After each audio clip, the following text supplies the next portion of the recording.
All right, Ron Goodall, FightHype.com. I'm here with Jordan Roach. Just got done training. How's everything been, man? It's been going great. I'm feeling good. How you doing? Good, good, man. You know, I got some word. Potentially, you're coming back. There's a fight date. Any updates? Anything good? Yeah, man. I'm fighting on my brother's undercard December 6th in San Antonio on the Lamont Roach versus Pitbull Cruz undercard. You know, I talked to your dad prior, and I asked him. I was like, "Dude, that's huge. Like that you're on this card." So, what was his reaction when he found out? And he was like, it was cool, you know? Honestly, how excited were you when you found out that you were going to be slotted to fight on that giant, big arena, which it looked like it holds like 18, 20,000 people in there? Yeah, it wasn't, I didn't have no initial excitement like he said. But it was like, oh, all right, time to lock in. What about that? It's just a ring's a ring? Like, it doesn't matter if it's... Nah, it don't matter for real, because we've been doing this all our lives. I've been doing this since I was 7. You know, but still to fight on a massive card in front of, you know, a lot of people, big stage, pay-per-view, not even just a little bit of just someone... Same level as if I was just about to fight in it. Is it because the fact that it's just the location? It's not fighting for a title, it's not fighting for millions of dollars, it's not fighting for legacy, it's just, you know, a ring's a ring? Or would that be the same even if that was the case? I feel like every fight is the same to me as in like nervousness. Like I know certain fights might have higher stakes and that might push me to work harder. But as far as the nervousness and the excitement, I might not have that excitement unless it's like a world title fight. And the first tell me like, oh, okay, that might get me more excited. But every fight is the same for it. How'd you get an opponent after you just hit that guy with 100 punches in your last fight like a couple weeks ago? Because I know that, you know, a lot of fight fans online who got a chance to see it were extremely impressed to see not just the, you know, the power that you were possessed, but the hand speed and the combination. So, I mean, who are you fighting? Do you know your opponent, and why did he sign up? I don't know my opponent yet. You know, we'll get into that later. But, you know, they're still grown men out here. You know, they might not be scared of me, so I will hope they're not. What did you learn from that last fight? Because I know that originally everyone wants to have a stoppage, and I know that different styles, different opponents, different times, but that last performance was top tier, you know? I mean, it was something that anyone wants to show who you are, especially your last fight to promote this. They show that, they immediately can recognize pure talent. So, I mean, what did you learn from just being able to have a performance like that? I learned that, but I reiterated that, you know, if you just put the work in and you stick to your game plan, then everything will work out. You know, do you think with that performance and then also being able to fight on a card like this, will be able to get you a lot of attention going forward to the next year? I think this one is what's going to be the attention, because I'm going to be on the undercard. Everybody will be watching. All the people that want to see my brother lose, all that want to see my brother win, all the Pitbull Cruz's fans, they're going to be watching. So that's what's going to catapult me into like when they talk about Zay and Carmel and all that, that's what's going to put me in those conversations. Do you feel that with the kind of the order you fighting and to set the tone, that will be able to give your brother that family momentum? Like, all right, young bro did his thing, big bro's about to do his thing. I mean, do you feel that pressure a little bit, or just? I don't feel the pressure. I just like I feel that that's going to happen. Like it's going to turn him up for sure. How excited are you for that? Your brother finally has an opponent, a date, you know, and everything like that. Because I feel like you got what? How many fights this year? 3? Yeah. And he got 1. So I mean, this will be your 4th fight, right? So how happy are you that he's able to now get another fight? You know, while you were cruising through this year? I'm happy that he's getting to continue to show his skills. You know, his last fight, he didn't even win by technicality. He didn't win. So he's getting back in there to continue to show that he's one of them ones. You know, I know he's going into as the favorite. You know, I think rightfully so. What his dominant performances that he's had back to back to back. So, but some people think Pitbull, with his aggressive style, his wins against guys like Rolly Romero, who's a knockout puncher who recently beat Ryan Garcia, can present a lot of problems for your brother. What do you think about Pitbull as an opponent?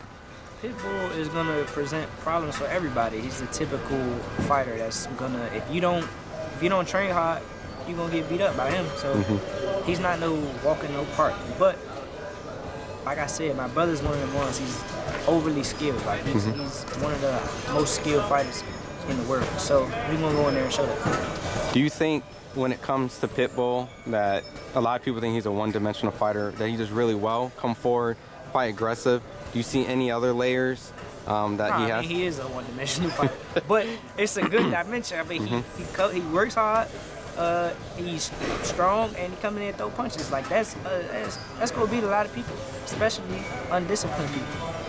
Do you think the fight will be very exciting when it comes down to it? Of course, because he's gonna be right there. And that's my brother like to fight, I like to fight, so it's gonna be action-packed. I think Pitbull, when he signed this fight, knows that coming into the fight? Because typically, most cases, he's told me that guys like maybe Shakur doesn't interest him because he feels like they run. So seeing that he's fighting your brother, do you think he's expecting potentially a toe-to-toe fight? Or it's kind of a mistake because your brother can do multiple different things and might walk himself into different types of styles that you may not enjoy? Yeah, as far as the styles, I feel like he would rather fight my brother. And Shakur is not a runner. He was gonna box his socks off, but like he wasn't gonna run. He was just gonna piece him up, and he was gonna feel like he was running. But my brother, he gonna do it a little differently. Yeah. Styles make fights. So like Shakur might have been like 12-0, but I can see my brother stopping him. So, yeah, I do feel like when fighters typically say they're a runner, I mean, then just fight them anyways, right? Then that would work in your favor, right? In a way where... It is the bitch. Some people would rather fight Shakur versus a knockout puncher because they're like, oh, I don't want to get knocked out. But if you look the other way around, they're like, oh, I'd rather get knocked out than get embarrassed. In a case with your brother, he can do both, would you say, with Pitbull? So in this case, are you expecting him to embarrass and outbox Pitbull, or do you expect him to stop him? I wouldn't say embarrass. Pitbull is a grown man. He's a fighter. They know he's coming in to fight, so it wouldn't be embarrassing for him to get beat up. It's just, that's how the game goes. But do you think, because I know that you're going with your brother, how do you think the fight ends? Do you think it'll be just a dominant? I think I'd say like a stoppage in round like 6, 7. Why so confident in that? I don't think Pitbull has skill. But he's a fighter. Like I said, I can't take nothing away from him. He could withstand beating for 12 rounds. All right. Like I said, Pitbull, great fighter. Great fighter. Not that greatly skilled, but a great fighter. My last two questions, I gotta put you on the spot because I heard this in the gym. So, you have NBA YoungBoy. Better than Tupac, yes. You're gonna turn off a lot of people, and you're also gonna get a lot of people on your side. So, just for the sake of just knowing more about you, why do you have that as your? Look, I've been to 2 of his concerts. Nobody is sitting there. Nobody's going to a Tupac concert, right? Everybody's standing up on the chairs on the floor. They standing up on the chairs on the floor. You have a chance of falling because the chairs is going to tilt. Everybody's standing up singing all the words the entire show, every song. You don't think they did that for Tupac though? Not at all. Standing up the whole time knowing all the words. They're like, when he cut the mic out, everybody's singing the words. I don't think that's happening. I mean, it's Tupac, and you can check the stats. Nobody's been more listened to the past 5 years but Drake, Taylor Swift, Bad Bunny, and like Morgan Wallen. Some people will say, all right, let's say hypothetically with accolades, right? Let's say that YoungBoy has the accolades to, outperform. If it's some people say it's the streaming era or it's just numbers are numbers. What do you think lyrically that makes him better than Tupac? Or what do you... Lyrically, yes, he's better than Tupac because he got a bunch of different flows. I could find you a YoungBoy song that you would like, right? I can give you 10 YoungBoy songs, and if you like one of them, I can find 30 more songs that sound like it. So he got a bunch of different styles for everybody. He got pain music, he got rap music, trap music. He got the kind of whoop kind of music. He got the old school, like juvenile music, old heads. He got everything.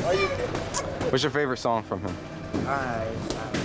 Just all right. What's one of them? Like when I go take a drive back home, because I'm a big Tupac head. So for me, it was So if you want to listen to something like that, you can listen to like Carter's Son, because that's like he on that type of vibe, rapping like that. But Okay. for me, if you want to listen to like a singing song, you listen to Heart and Soul. It's a bunch of songs. If you like Carter's Son or Heart and Soul, you let me know, and I can give you like 10 minutes. Okay, bet. Right before I let you go, you know, I know it's going to be a really exciting time for you, but your stablemate Ben Johnson's also going to be on the card, your brother. What do you want to tell the fight fans as a collective from No Excuse to be able to perform at the end of the year on a massive, huge arena out in San Antonio? I want to say that we the best gym in the world, homegrown, because, I mean, you got some gyms that they fighters come over, like Robert Garcia. I think that's cheating for what I'm saying, but as far as homegrown fighters and our skill set, best gym in the world. And where can they follow you on social media before I let you go? J Roach, Instagram, Twitter, TikTok, and Facebook. And on YouTube is Jordan Roach.